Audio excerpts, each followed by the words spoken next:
반갑습니다.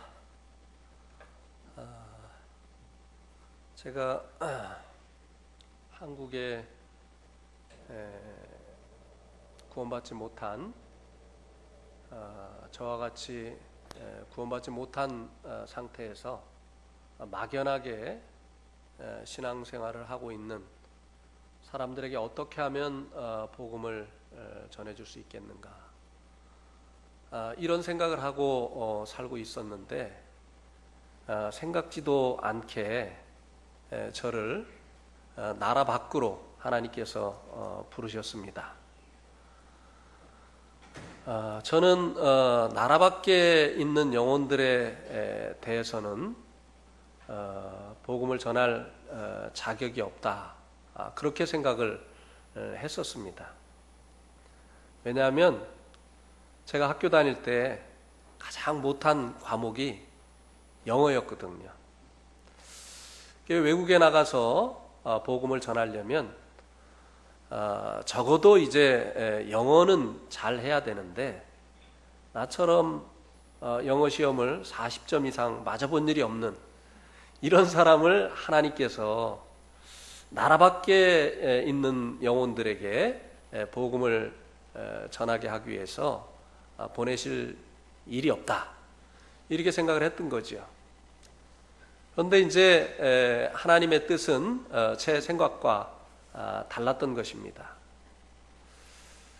제가 이제 20년 전에, 이제 21년째네요. 21년 전에 네팔에 갔습니다. 정말 이것은 저의 뜻이 아니었습니다. 네팔에 가서 이제 네팔에 살고 있는 사람들에게 복음을 전했는데요. 가서 이렇게 보니까 그동안 제가 네팔에 가기 전에 선교에 관한 책을 많이 읽었더라고요. 제가 가지고 있는 책들 중에 선교에 관한 책이 적지가 않더라고요. 그래서 가만히 생각을 해보니까 어디서 무슨 선교에 관한 집회가 있다 하면 많이 쫓아다녔더라고요. 그래서 그런 과정 속에서 제 생각은 아니라고 생각을 했지만 하나님께서 준비를 시켜 오셨던 것이구나 하는 것을 알 수 있게 됐습니다. 그런데 네팔에 가서 보니까요, 영어를 못하는 게 저에게 굉장히 도움이 됐습니다.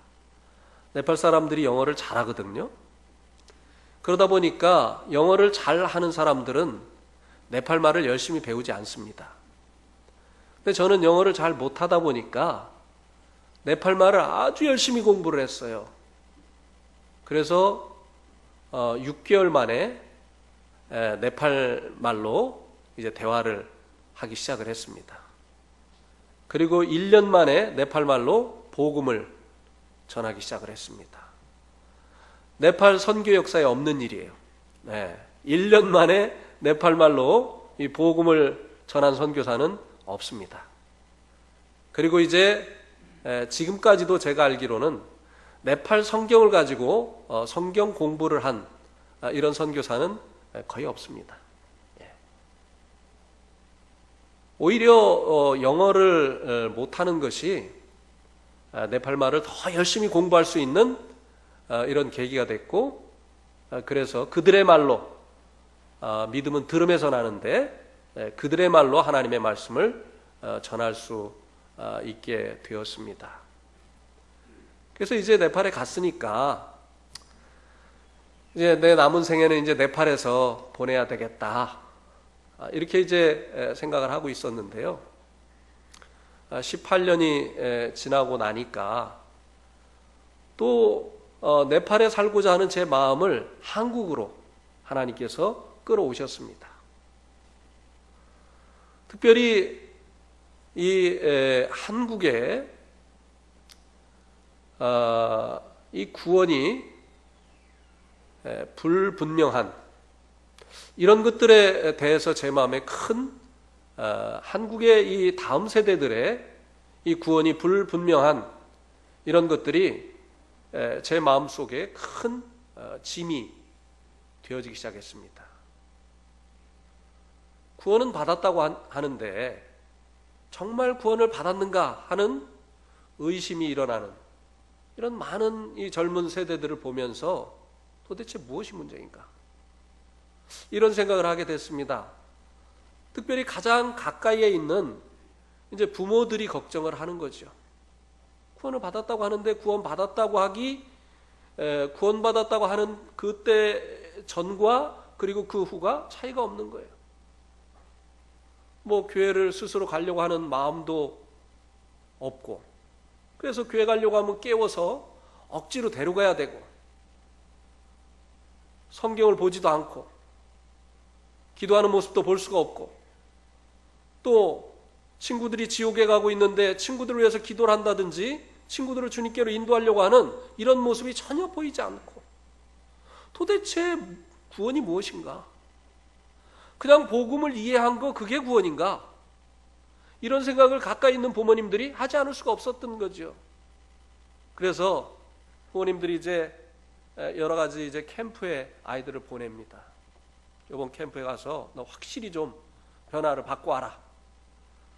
그래서 이제 캠프에 가서 이제 아이들이 이제 억지로 오죠. 뭐 자기가 뭐 캠프 방학 때 캠프 갈 마음이 있습니까?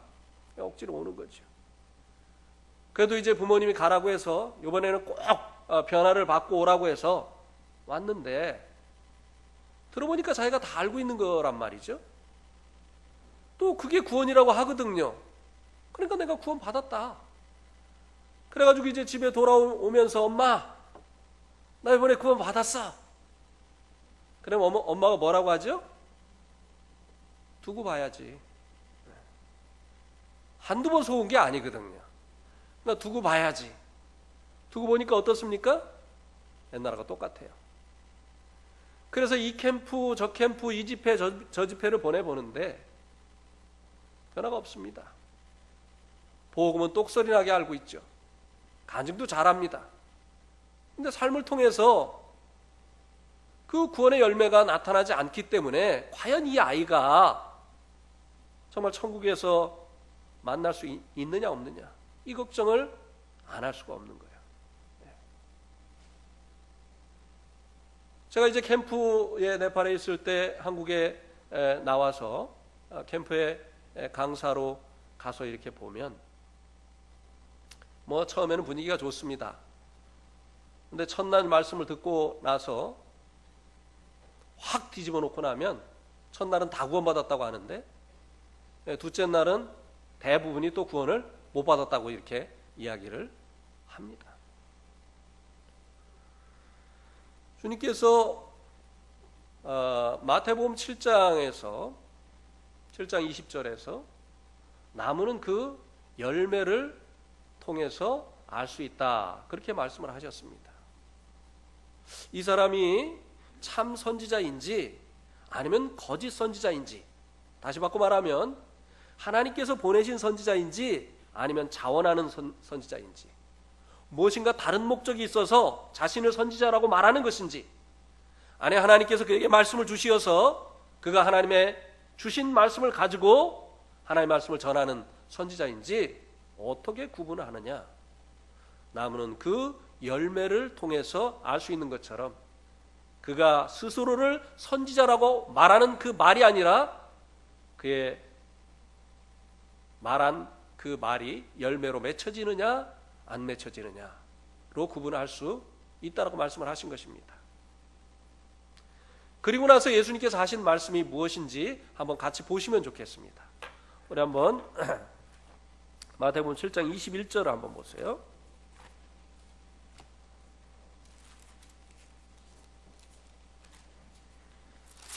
마태복음 7장 21절.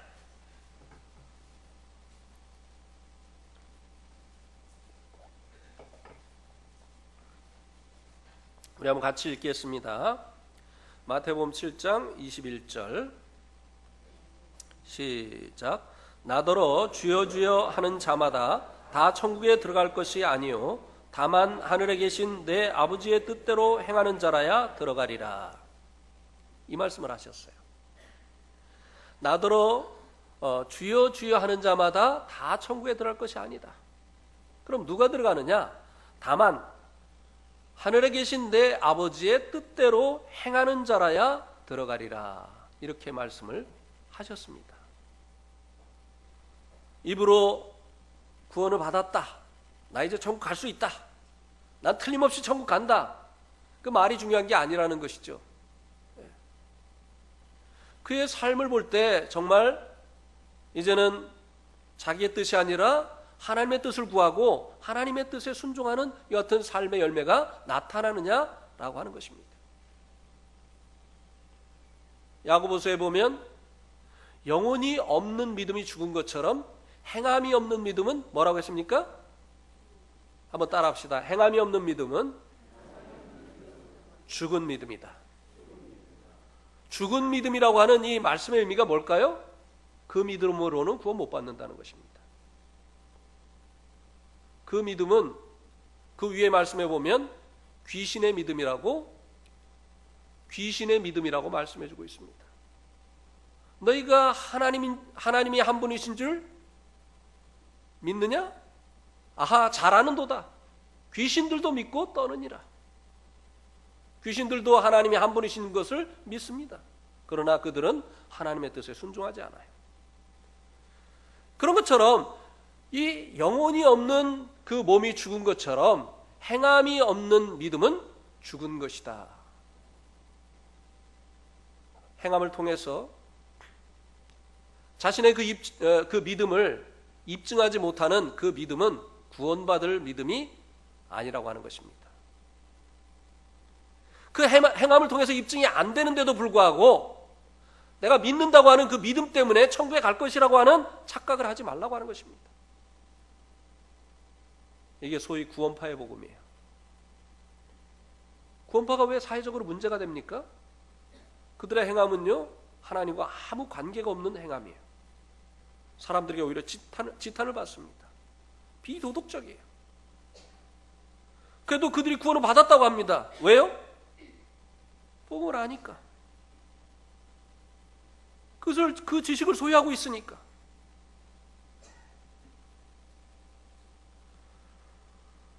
어,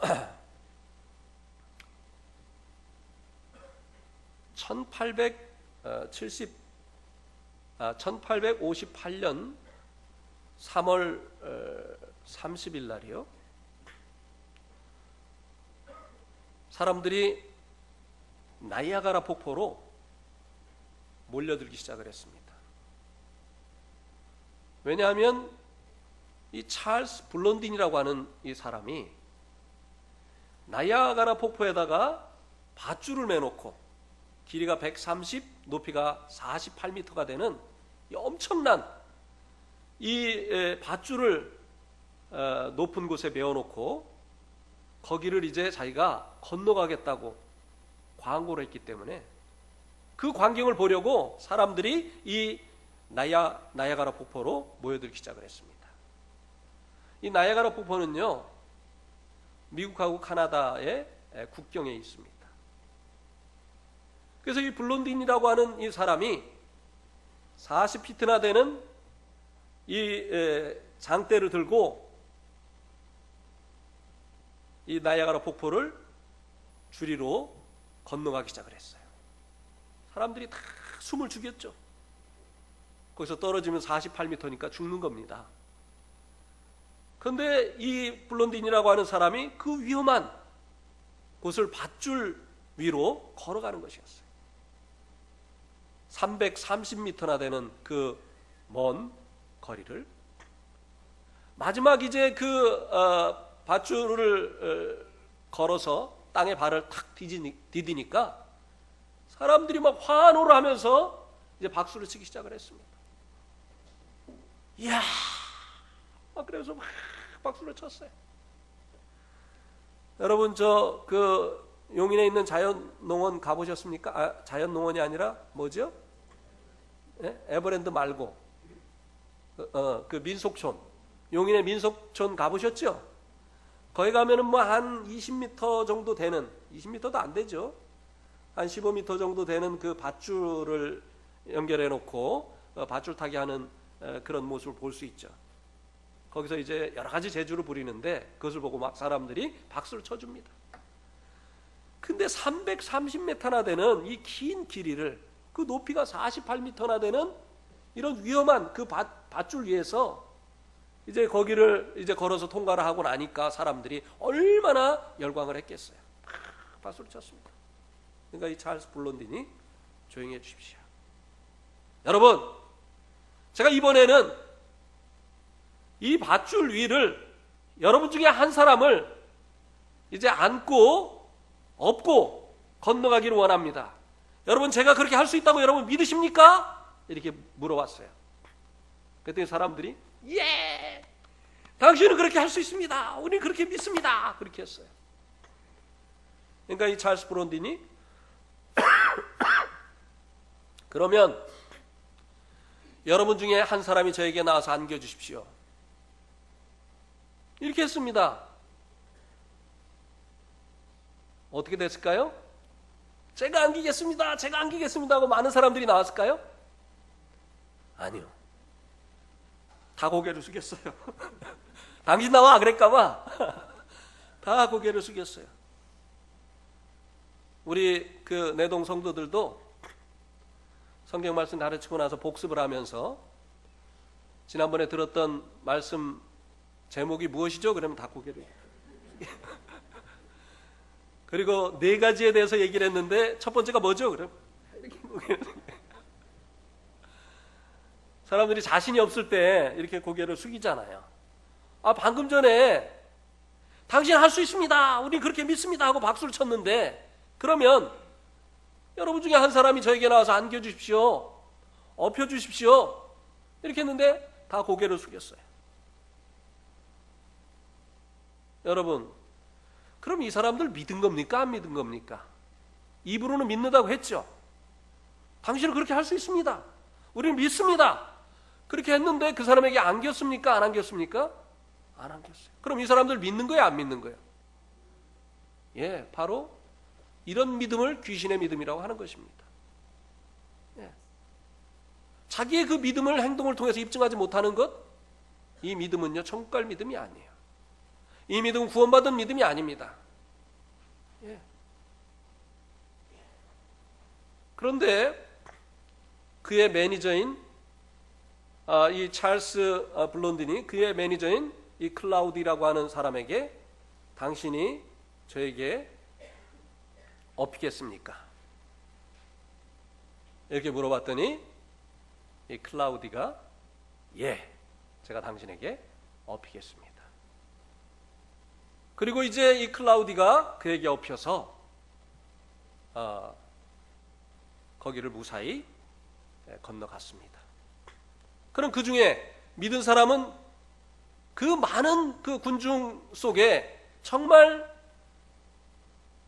이 찰스 블론딘을 믿은 사람은 누구일까요?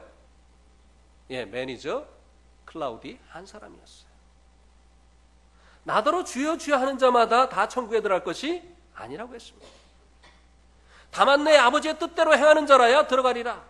이 말은 우리가 천국을 하나님의 뜻을 행하는 행위의 결과로, 대가로 간다고 하는 말씀이 아닙니다. 참된 믿음은 그 믿음을 행위를 통해서 입증해낸다고 하는 것입니다. 이 찰스 블론딘이 여러분 저를 믿습니까?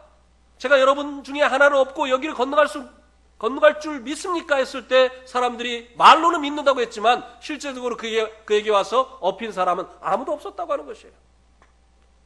그것은 그들이 믿는다고 하는 말이 거짓말이라고 하는 것을 그들의 행위를 통해서 나타내 보여준 것이라고 하는 것입니다. 오직 클라우디, 이 매니저 이 사람만이 믿는다고 하는 그 자신의 말을 이 행동을 통해서 입증했습니다. 그의 믿음이 참 믿음이었던 거예요. 구원받을 믿음은 바로 이와 같은 것이라고 하는 것이에요.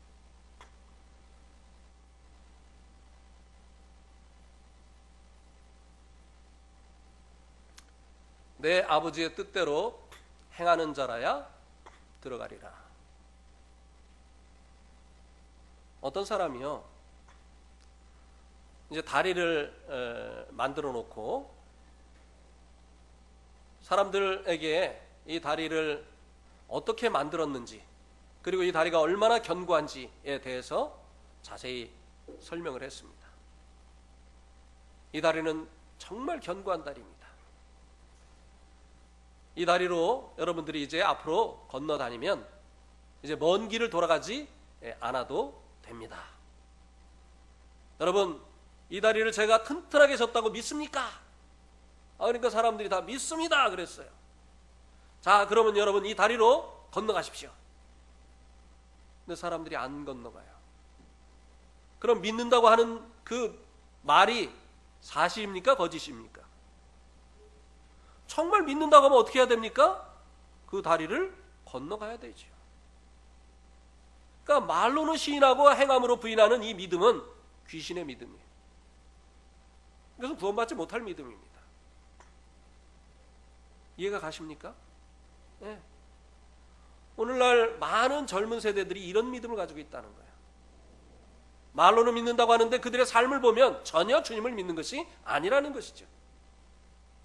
주님이 그들의 주인이 아니에요. 여전히 그들의 주인은 자기예요. 자기가 좋을 대로, 자기가 원하는 대로 살고 있잖아요. 주님의 뜻을 구하지 않고 있잖아요. 주님의 뜻을 기뻐하지도 않잖아요. 오히려 주님을 귀찮아하잖아요. 자신에게 자유를 빼앗는 분이라고 하는 이 같은 생각을 가지고 있잖아요. 주님 때문에 내가 이것도 못하고 저것도 못한다 라고 생각하고 있잖아요. 어떻게 그들의 주님이 주인이십니까? 그저 아플 때, 직장 취직할 때, 시험 볼 때, 힘들 때 종처럼 필요한 분이 아니에요? 내가 주인이고 주님은 종이 아니에요? 입으로 주여 주여 하는 것이 그게 거짓말이 아니고 무엇이냐고 하는 것이에요. 정말 주님을 주인으로 믿었다고 한다면 하늘에 계신 내 아버지의 뜻, 곧 그것이 주님의 뜻이잖아요. 주님의 뜻대로 행함으로 주님을 주인으로 믿고 있다고 하는 사실을 입증해 내야 되는 것이 아니냐고 하는 것이에요.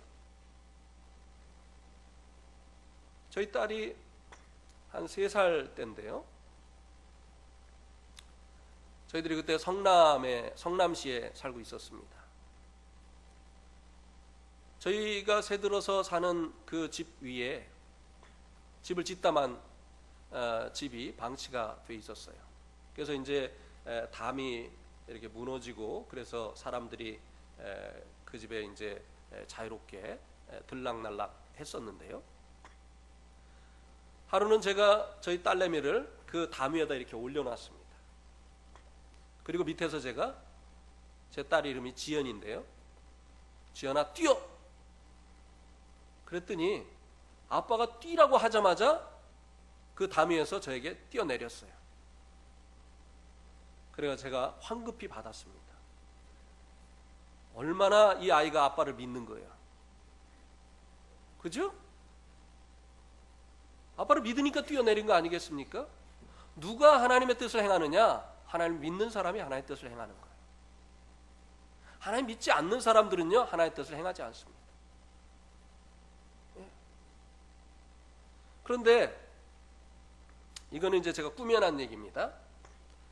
제가 집에 잠깐 들어갔는데 지나가던 고물장사 아저씨가 제가 그렇게 하는 그 모습을 보고 제 딸을 담 위에다 올려놨어요. 우리 딸이 모르는 아저씨가 올려놓자마자 애는 울기 시작할 겁니다. 근데 이제 제 딸 이름도 이제 알아가지고 들어서 지연아 뛰어! 뛸까요? 이 고물장사 아저씨가 뛰어! 그러면 뛸까요? 왜 말을 안 들어요? 못 믿으니까. 이 아저씨가 뛰면 받아줄지 안 받아줄지 믿음이 안 생겨요. 아빠가 뛰러 갈 때는 왜 뛰었죠? 아빠에 대한 믿음이 있기 때문에. 누가 하나님의 뜻대로 행하느냐? 이것은 행위로 우리가 천국 들어간다고 하는 말씀이 아니에요. 하나님을 믿는 자들이 하나님의 뜻을 행함으로 그 믿음을 그 행함을 통해서 입증하게 되어 있다고 하는 것입니다.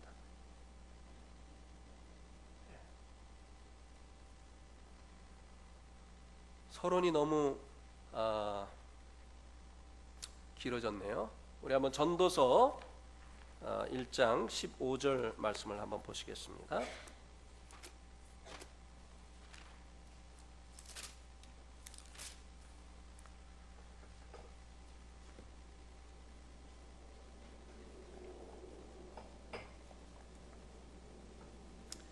그러니까 이번 집회를 통해서는 적어도 나 이제 구원받았다 하고 교회 안 나오는 사람이 없기를 바랍니다. 그런 구원은 받지 마세요.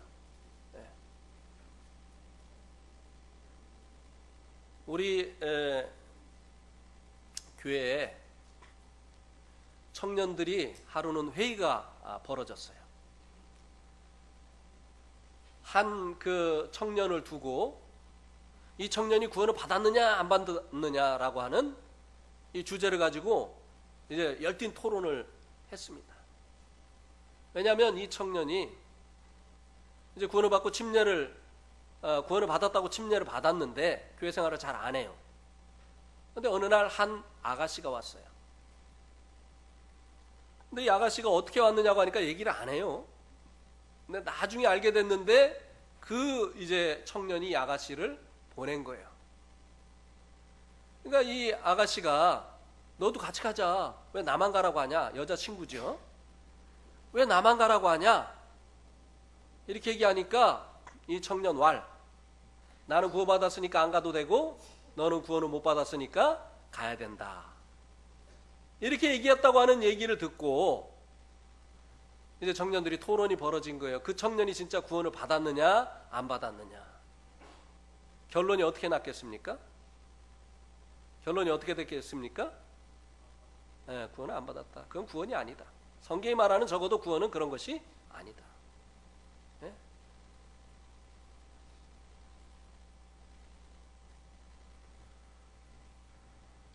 자, 전도서 1장 15절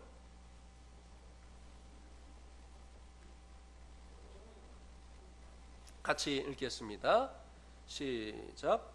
구부러진 것도 곧게 할 수 없고 모자란 것도 셀 수 없도다. 이 전도서는 솔로몬, 이스라엘의 왕인 솔로몬이 쓴 것입니다. 그는 참 공부를 누구보다도 많이 했던 사람이었습니다. 그런데 그가 이 공부를 하고 나서 한 가지 사실을 깨달았는데 그게 무엇인가 하면 구부러진 것도 곧게 할 수 없다고 하는 것이었어요. 아마도 구부러진 것을 곧게 해보려고 애를 부단히 써봤던 것 같습니다. 근데 그것이 수고일 뿐 곧게 할 수 없었다고 하는 사실을 깨달은 거죠. 그래서 구부러진 것도 곧게 할 수 없다 라고 자기가 깨달은 것을 여기에 기록을 해놓았습니다. 제가 18년 동안 살던 네팔에도 이런 속담이 있습니다. 제가 네팔 말로 먼저 해볼게요. 꾸꿀꼬 부출 바스비트러 라케러 바라 버르사 뻗지뻔이 방고. 한번 누가 해석해 주시겠습니까? 소마이 오늘 못 왔죠?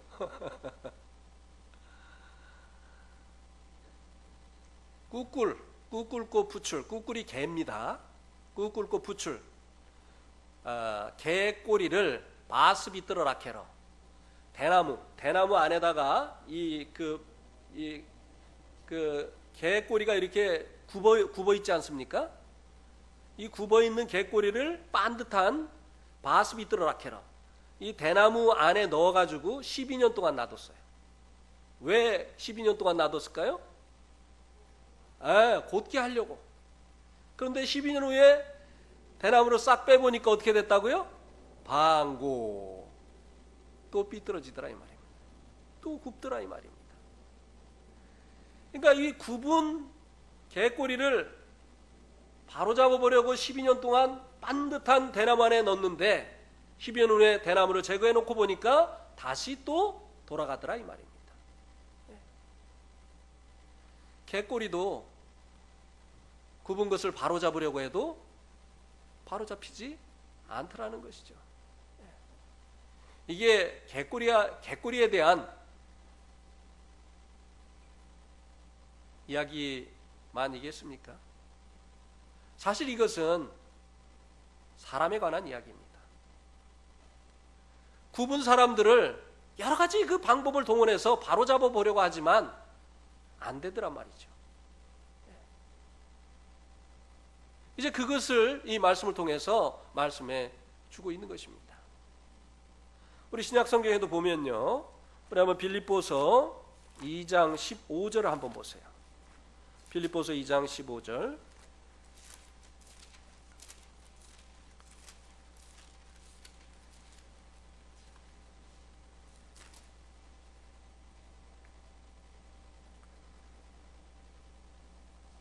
우리 한번 또 같이 읽겠습니다. 빌립보서 2장 15절 시작.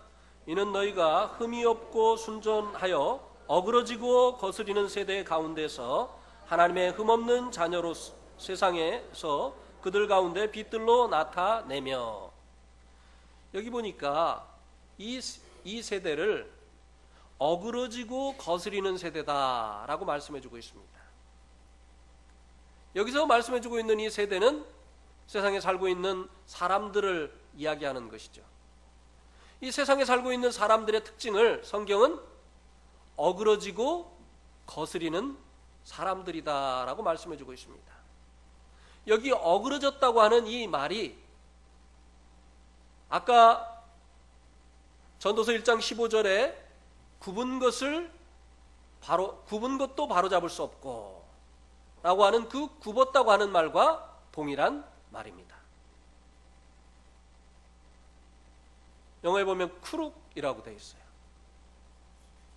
제가 네팔에 가가지고 이 네팔 말을 영어로 배우다 보니까 영어도 많이 늘었어요.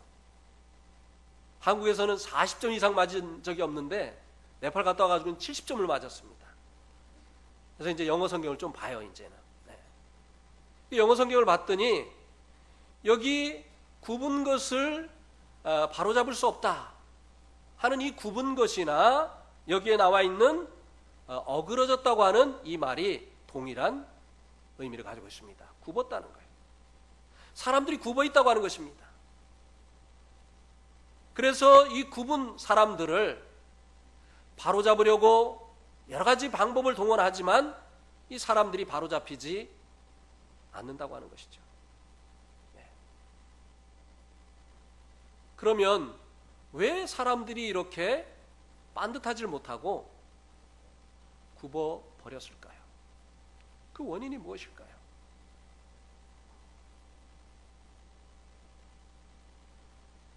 죄 때문입니다.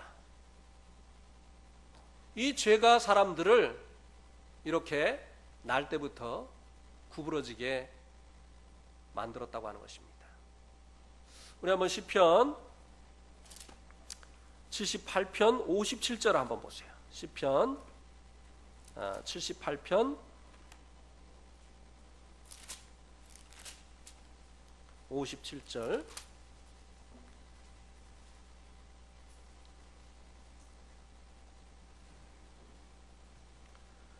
시편 78편 57절.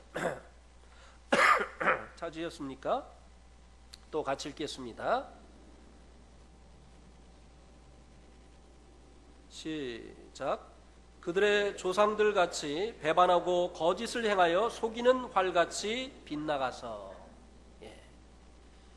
이스라엘 백성들이 여기 보니까 그들의 조상처럼 거짓을 행해서 빗나갔다 이렇게 말씀해주고 있습니다.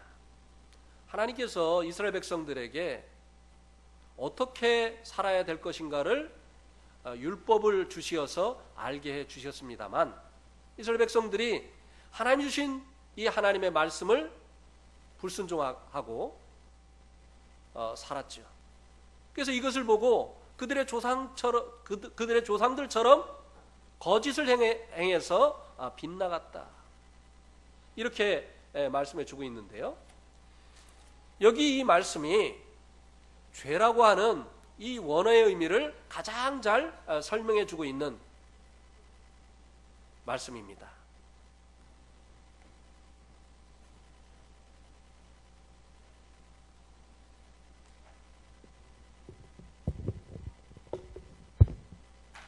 이 죄라고 하는 헬라어에 보면요, 한번 따라해 봅시다. 하마르티아.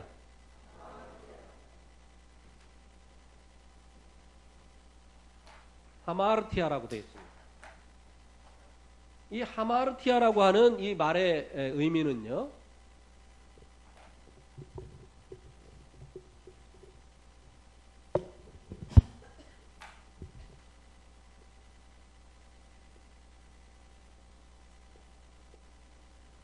이렇게 이제 관역이 있습니다. 여기 궁수가 이제 활을 쐈는데, 궁수가 이 관역을 향해서 이제 활을 쏘는 목적은 여기 이제 관역에 명중하기를 원하는 거죠. 근데 이 궁수의 의도와는 달리 빗나가 버린 상태. 이것을 보고 하마르티아 라고 이야기를 합니다. 하나님께서 이스라엘 백성들에게 왜 율법을 주셨겠습니까? 그 율법대로 살라고요. 근데 그들의 조상이 하나님 주신 그 율법을 거스린 것처럼 그 후손들도 하나님의 율법을 거스린 것, 이것을 거짓을 행해서 빗나갔다. 화살이 그 관역으로부터 빗나가 버린 것처럼 빗나갔다. 이렇게 말씀해 주고 있습니다. 그래서 이 죄라고 하는 것은 이 관역에서 빗나갔다 라고 하는 이와 같은 의미를 가지고 있는데요, 하나님께서요 우리 인간들을 지으실 때 목적을 가지고 지으셨습니다. 모든 만들어진 것이 그 존재하는 이유가 있는 것이죠. 그것은 만든 자의 목적입니다. 왜 그것을 만들었느냐? 그것은 바로 그것이 존재하는 이유입니다. 이 시계는 시간을 우리에게 알려주게 하기 위해서 만들었습니다. 그래서 시계는 시간을 알려줄 때 그 존재하는 이유가 있고 그리고 가치가 있는 것입니다. 시계가 아무리 번쩍거려도요, 시간을 알려주지 못하면 그것은 가치가 없는 것입니다. 왜냐하면 시계는 시간을 알려주기 위한 그 목적을 가지고 만들어졌기 때문입니다.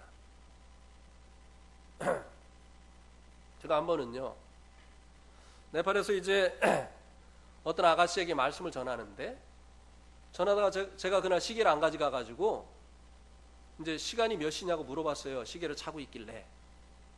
지금 몇 시예요? 그러니까 갑자기 그래도 손을 뒤로 이렇게 감추어요. 그래서 왜 그래요? 그랬더니 막 어쩔 줄 몰라 하는 거예요. 나중에 왜 그런가 했더니 고장난 시계를 차고 있었던 거예요. 시간을 알려줄 수가 없잖아요. 시계 고장났으니까. 근데 이제 펌으로 차고 있었던 건데 제가 몇 시냐고 물어보니까 그게 고장난 게 드러났잖아요. 시간을 알려주지 못하는 이 시계는요, 가치가 없어요. 우리가 차고 다녀야 될 이유가 없는 겁니다. 괜히 망신만 당해요. 누가 몇 시냐고 물어보면. 그런 것처럼 하나님께서 우리를 지으실 때 아무런 이유도 없이 목적도 없이 우리 인생을 지은 것이 아니라고 하는 것이죠. 그런데 우리의 인생들이 하나님이 지으신 그 목적으로부터 빗나가 버리게 한 것, 그게 뭐냐? 그게 바로 죄라고 하는 것입니다. 하나님 원래 목적하셨던 그 목적으로부터 우리의 인생을 빗나가게 한 것, 우리의 인생이 구부러지게 만든 것, 바로 이것이 성경이 죄다, 이렇게 말씀해 주고 있습니다. 그러면 하나님께서 사람을 지으실 때 어떤 목적을 가지고 사람을 지으셨을까요? 우리 한번 요한복음 디도서 1장을 한번 보시겠습니다. 디도서 1장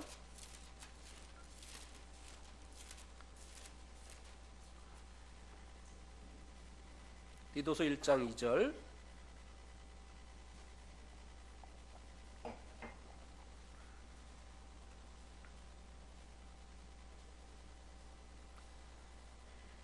디도서 1장 2절 한번 같이 읽겠습니다.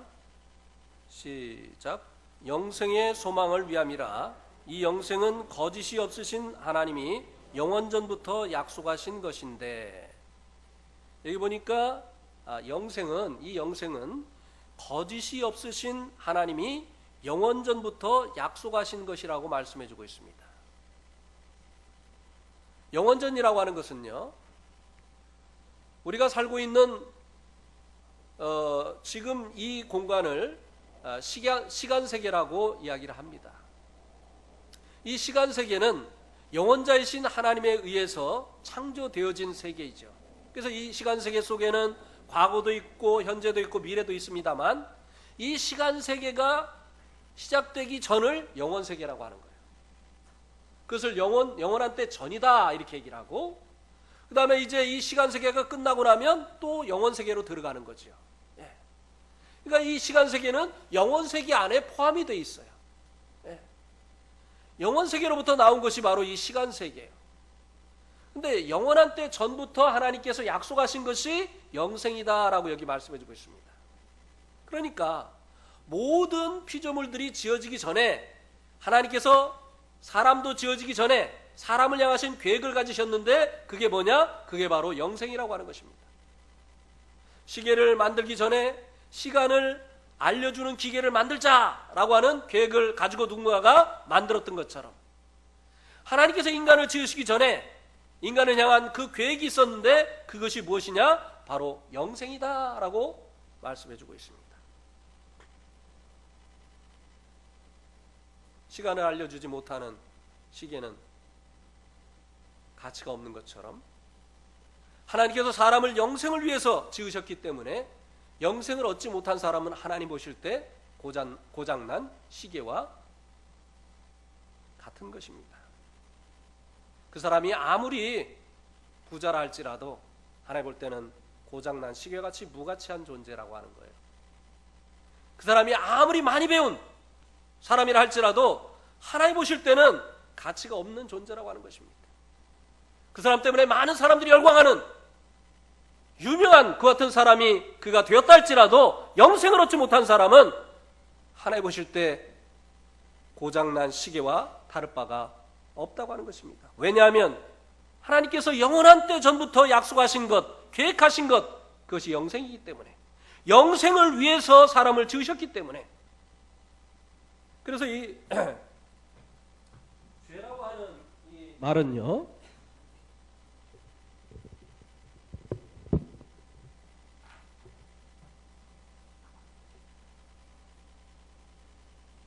영어의 죄가 sin이잖아요. 보이십니까? 뒤에도? 예, 다행입니다. 영어의 죄가 sin인데, 이 sin이라고 하는 말은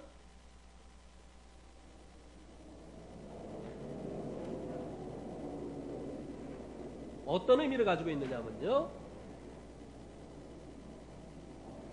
out of order라고 하는 의미를 가지고 있습니다.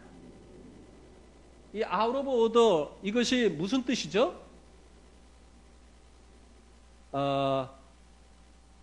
지하철 이렇게 타다가 그 잘못된 표를 넣는다든지, 또 뭐 그 사용 불가한 카드를 이렇게 할 때 이 out of order가 나옵니다. 이게 뭐냐면 고장이라는 뜻이에요. 고장.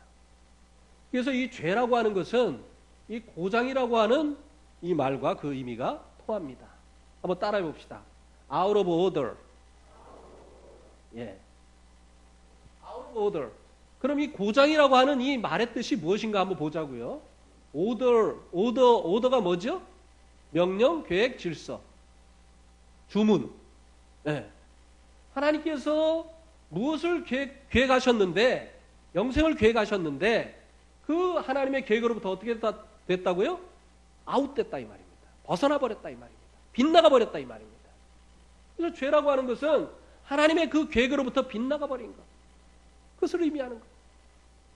그러니까 이 하나님의 그 계획, 영생을 얻지 못한 이와 같은 사람들은 하나님 보실 때 out of order, 고장난 인생이다 이 말입니다. 여러분, 고장난 것에 가치가 있습니까? 고장난 것을 여러분 아낍니까? 그렇지 않잖아요. 고장난 것은 버리는 것이에요. 왜냐하면 그 가치를 잃어버렸기 때문에. 원래 만들어진 그 목적으로부터 벗어나 버렸기 때문에 고장난 것은 더 이상 아끼지 않는 것이죠. 버리는 것이죠. 아무리 그것을 지금까지 내가 귀히 여겼다 할지라도 더 이상 원래 그 목적대로 존재해 주지 않으면 그것을 아끼고 간수할 그 같은 이유가 없어진다고 하는 것이에요. 이제 버려야 되는 것이죠. 그래서 이제 하나님께서 사람을 이제 영생을 계획하시고 지으셨기 때문에 우리가 살아가는 동안에 영생을 얻어야만 되는 것입니다.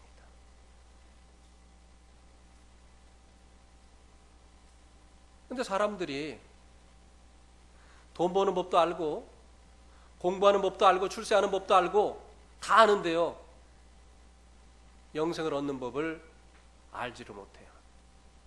네. 어떻게 하면 돈을 벌고 어떻게 하면 출세하고 어떻게 하면 지식을 얻는지 이런 것들은 알고 있는데 영생을 어떻게 하면 얻는지 알지 못한다고 하는 것이에요. 원래 하나님께서요, 이 사람을 영생을 위해서 지으셨기 때문에 영생을 얻지 못한 사람들 마음속에는요, 만족함이 없습니다. 만족함이 없어요. 가난한 사람만 행복이 없는 게 아니에요. 돈을 많이 벌어서 부자가 된 사람 마음속에도요, 만족이 없습니다. 행복이 없어요. 한번 우리 전도서 말씀을 보시겠습니다. 전도서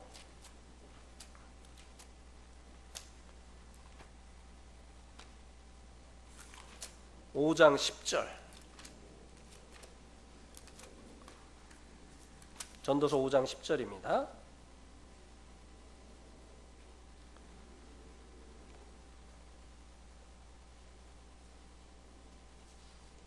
같이 읽겠습니다. 시작. 은을 사랑하는 자는 은으로 만족하지 못하고 풍요를 사랑하는 자는 소득으로 만족하지 아니하나니 이것도 헛되도다.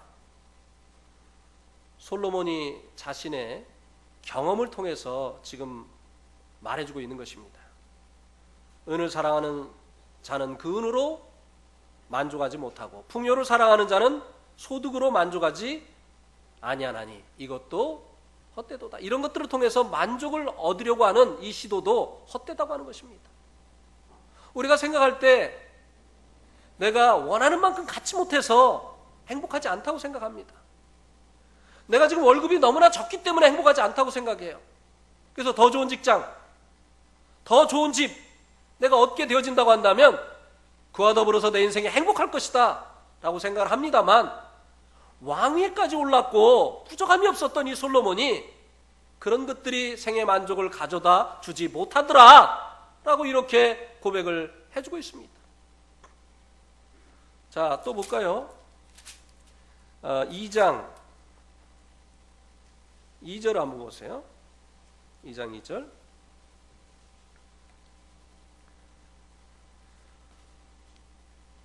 같이 또 읽겠습니다. 시작. 내가 웃음에 관하여 말하여 이르기를 그것은 미친 것이라 하였고 희락에 대하여 이르기를 이것이 무슨 소용이 있는가 하였노라. 솔로몬이 연구를 해서 이렇게 결론을 내렸습니다. 웃음에 관하여 말하여 이르기를 그것은 뭐라고요? 미친 것이다. 제가 한 번은요, 한국에 있을 때 저 음성 옆에 삼성이라는 곳에 가서 성경 공부를 하는데요, 그날 새로운 아가씨가 한 명이 왔어요. 제가 신이 나잖아요, 새로운 사람이 오니까. 그래서 다른 날보다 제가 힘있게 이제 말씀을 전했습니다. 그랬더니 이 아가씨가 막 웃기 시작하는 거예요.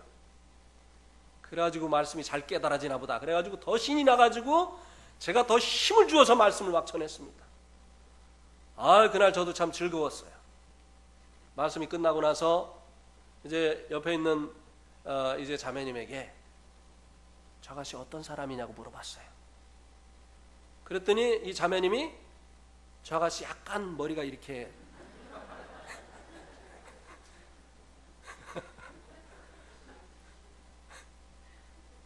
그러니까 왜 웃은 거예요?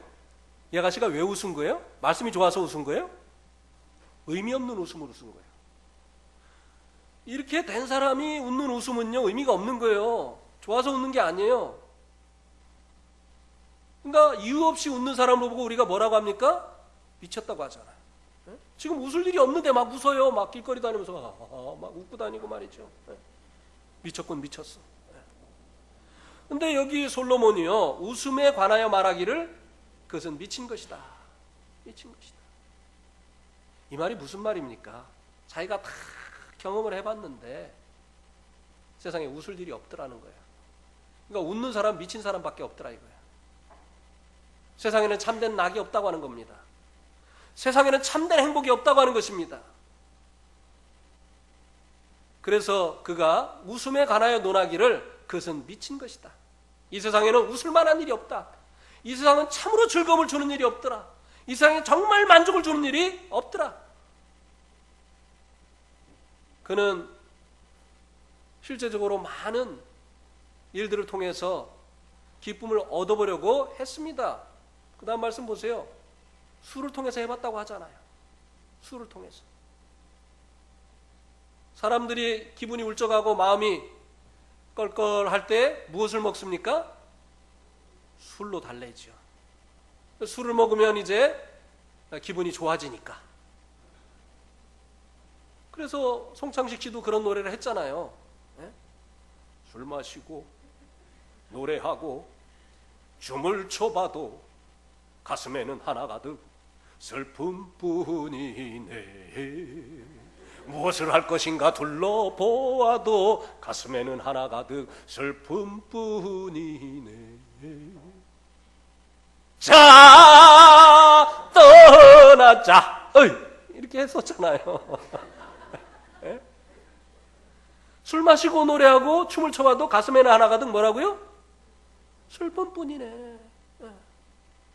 물론 그 시대의 암울한 이 정치 상황을 노래해가지고 금지곡이 됐죠.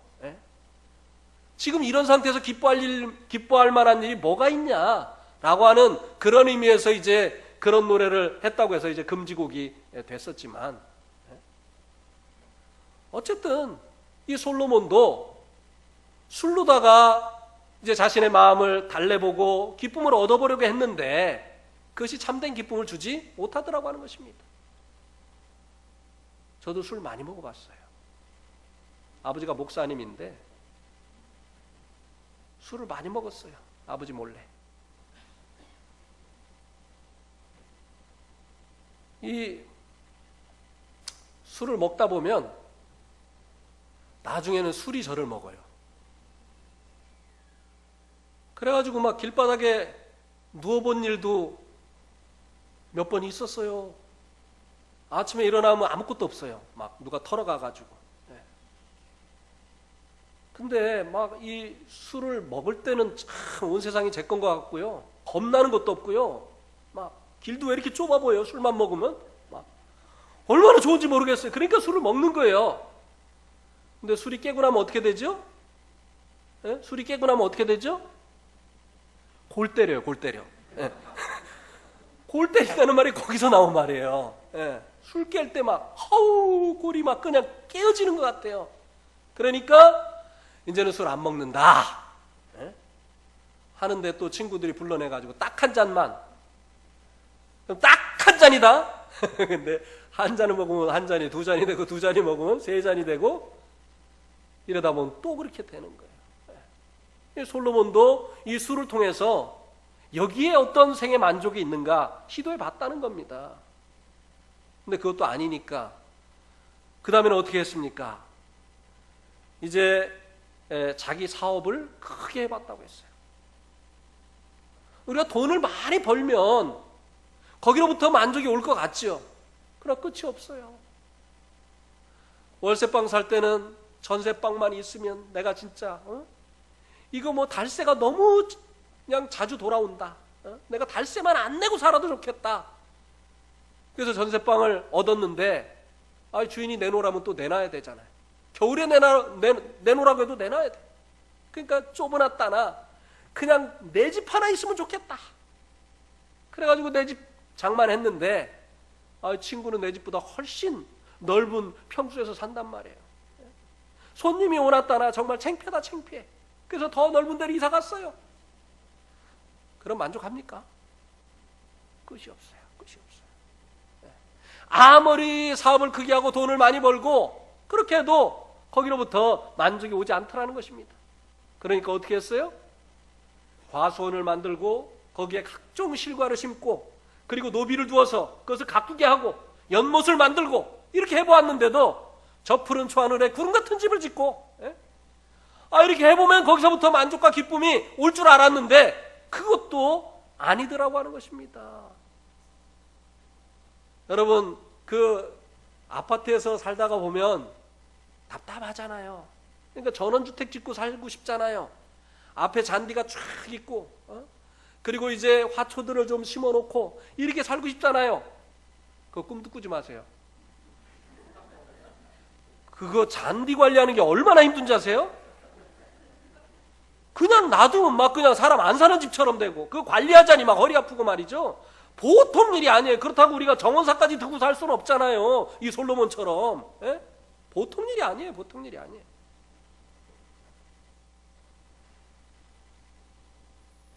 꽃도 뭐 그냥 자라는 줄 압니까? 얼마나 정성을 들여야 되는데요. 뭐 농장 그게 아무나 하는 거 아니에요. 노동 중에 그런 노동 없습니다. 제가 네팔에서 농장 해봤잖아요. 소 몇 마리 키우는데도요, 이 보통 힘든 게 아니에요. 소가요, 우유를요, 싱싱한 풀을 주어야만 내줍니다. 마른 풀 맨날 먹여봤자 이 우유 제대로 안 내요. 낭만이 아니에요. 정말 중노동이에요. 근데 푸른 풀이 어디 그렇게 있습니까? 사람들이 그런 거 꿈꾸는데요. 꿈도 꾸지 마세요, 여러분. 거기에 생의 만족이 있는 것이 아니라는 거예요. 솔로몬이 그래서 웃음을 논해서 그것을 미친 것이다. 이렇게 얘기를 했어요. 세상에 그 어느 것도 사람의 마음속에 이제는 됐다. 나는 정말 만족하다. 라고 하는 것을 가져다 줄 것이 없다라고 하는 것입니다. 그리고 또 남자들이 어디서 또 만족을 얻으려고 하죠? 네팔 사람들은요, 남자들이 돈만 생기면 무슨 짓 하느냐? 세컨. 첩을 들여와요, 첩을. 왜? 새로운 여자도 들어오면 그것이 즐거움이 될 줄 아는 거죠. 근데 둘째로 들여온 남자는요, 돈 생기면 셋째를 또 들여와요. 왜? 둘째로 만족 못하니까. 그러니까 어떤 사람이요, 영국에 가지고 돈을 많이 벌어왔습니다. 영국에 용병으로 가면 한 달에 막 때로는 6,000불씩 받아요. 그러니까 평생에 만져보지 못할 돈을 막 한 달에 벌어요. 그러니까 목숨을 걸고 영국에 가는 겁니다. 그래서 영국에 가서 돈을 벌어오면요, 용병으로 가서 돈을 벌어오면 떼부자가 되는 거예요. 근데 그런 사람들의 특징이 뭐냐면 아내가 많다는 거예요. 근데 한 사람이 아내를 7이나 뒀는데 예수님 믿었어요. 그래가지고 그 교회에서 장로를 세우려고 하는데 장로는 한 아내의 남편이라고 하니까 이거 누구를 남겨놓고 누구를 버려야 되느냐 이거예요, 이거.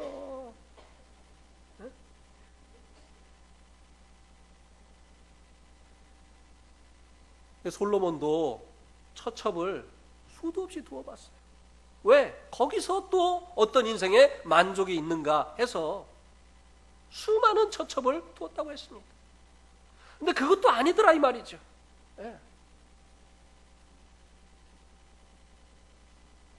뭐 키가 크고 그리고 뭐 잘생긴 이런 남편을 만나면 만족이 올 것이라고 생각을 하고 우리 남편은 정말 키가 너무 작어. 그리고 왜 이렇게 까매? 얼굴도 좀 뽀얗고 키도 크고 잘생긴, 아이고 내가 이런 남자를 만났더라면 내가 지금 이렇게 살지는 않을 텐데. 천만에요, 천만에요. 지금 연예인들 그 방송에 나오는 거 보세요. 무슨 짓을 하고 사는지. 그런 남자는 살 거예요? 네? 꼴값 한다고 하잖아요. 꼴값. 진짜 꼴값해요, 사람은. 네. 사람의 만족이 거기에 있지 않다고 하는 것입니다. 그래서 예수님께서 뭐라고 말씀하셨느냐면요, 누구든지 목마르거든 내게로 와서 마셔라. 나를 믿는 자는 그 배에서 생수강이 흘러나리라. 요한복음 7장 37절에서 그렇게 말씀하셨어요. 누구든지 목마르거든 내게로 와서 마셔라. 나를 믿는 자는 그 배에서 생수의 강이 흘러나리라. 돈이 아닙니다. 어떤 지식이 아니에요. 인생의 많은 오락을 즐긴다고 해서 거기로부터 우리 마음속에 즐거움이 생기는 것이 아니라고 하는 것입니다. 예수님을 만나고 영생을 얻게 되어질 때 우리의 마음속에 참된 만족과 기쁨이 찾아오게 되어지고 비로소 그때로부터 우리는 행복한 생을 시작할 수 있게 되어진다고 하는 것입니다. 이것은 저의 경험이에요. 그리고 오늘 여기에 여러분들을 인도하신 분들의 경험입니다. 여러분도 그 삶을 살기를 원하는 소원이 있어서 오늘 제가 이 앞에 서서 말씀을 전하는 것이고, 여러분들의 친구들이, 여러분들의 자녀들이, 여러분들의 부모님들이 이 자리로 인도한 것입니다. 왜냐하면 우리는 영생을 위해서 지어졌기 때문입니다. 하나님께서 우리를 영생을 계획하시고 지으셨기 때문에 우리가 영생을 얻게 되어질 때 참된 만족과 기쁨을 얻게 되어지고, 그때로부터 우리의 삶에 행복이 무엇인가를 경험하게 되어지는 삶이 사라지게 되는 것입니다. 자, 요한복음 17장 3절을 한번 보시겠습니다.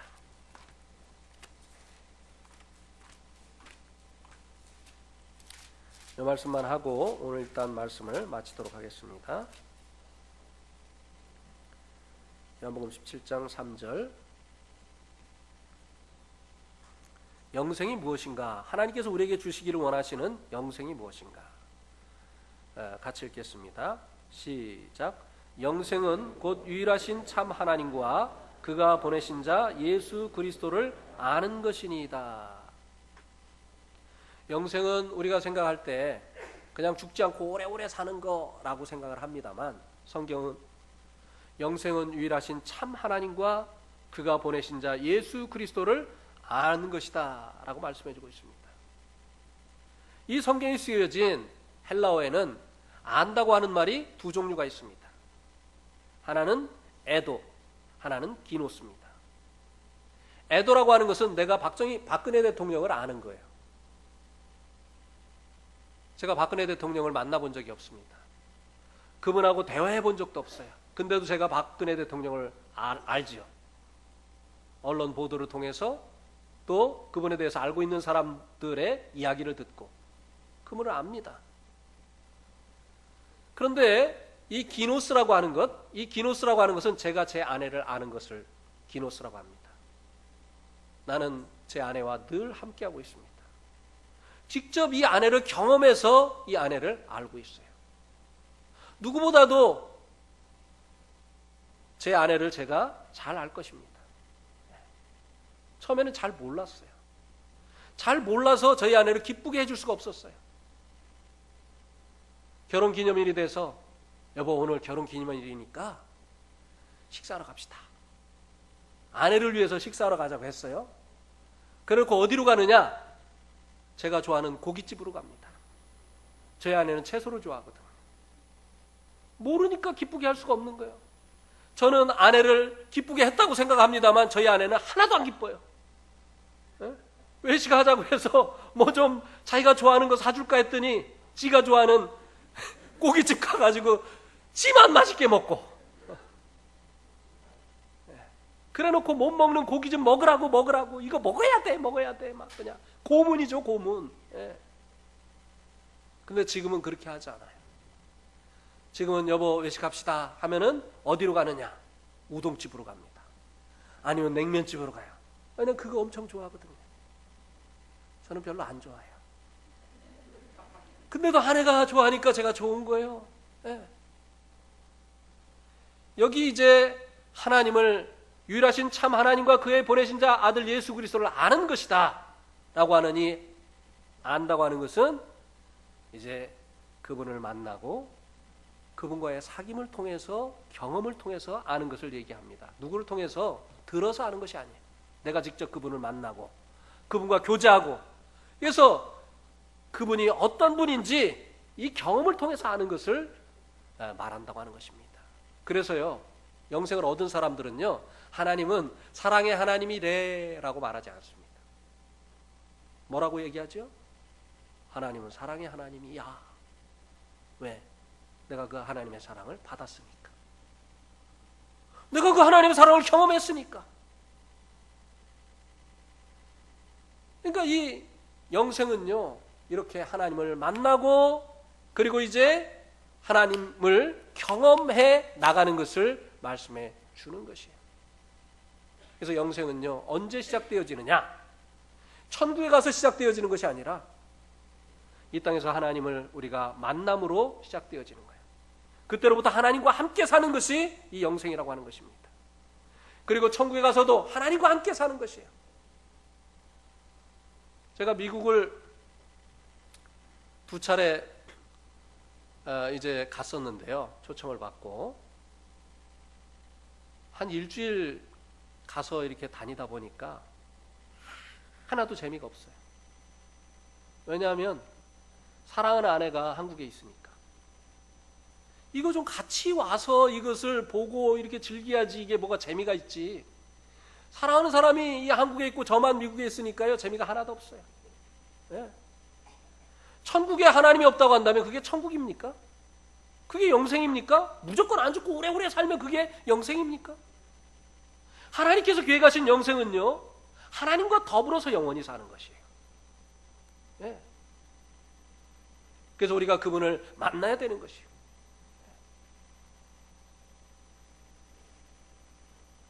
그러기 위해서는 그분이 미워하시는 죄가 우리로부터 제거가 되어져야만 됩니다. 그분은 우리를 사랑하시지만, 그래서 우리와 함께 하시기를 원하시지만, 그래서 영생을 계획하셨지만 그분은 죄를 미워하십니다. 그래서 우리가 죄를 깨끗이 함을 받지 못하면 영생을 얻을 수가 없어요. 하나님 우리 안에 찾아오실 수가 없습니다. 그래서 이번 기회를 통해서 여러분들이 여러분의 죄를 보시고, 여러분도 그 죄를 미워하시고, 그리고 그 죄를 깨끗이 함을 받고 여러분 마음속에 우리 예수님을 영접하고 하나님과 더불어서 사는 영생을 시작할 수 있게 되기를 바랍니다. 그것이 여러분의 인생의 행복의 시작입니다. 아시겠죠? 네, 오늘만 오셨다가 내일 안 오시고 그러면 오늘 들은 말씀에 의미가 없습니다.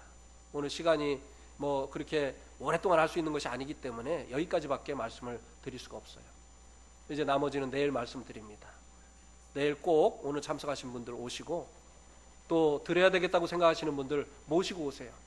왜 인생을 사는지도 모르고 그냥 살고 있는 사람들 많잖아요. 예, 오늘 말씀 여기까지 말씀을 드리겠습니다.